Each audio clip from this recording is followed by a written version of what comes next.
বন্ধুরা তোমরা আগে ভিডিওটা ভালো করে দেখো, তারপর আমরা এর ফানি কমেন্ট পড়বো।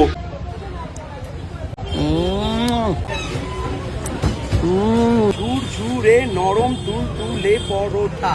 तो चलिए शुरू करते हैं। কোথায় রে শান্তির ছেলে, কখনো খাসনি ভাই? কে রে ভাই, খাওয়ার সময় চোখ মুখ উল্টে যায়, তুই মরতে পারিস না?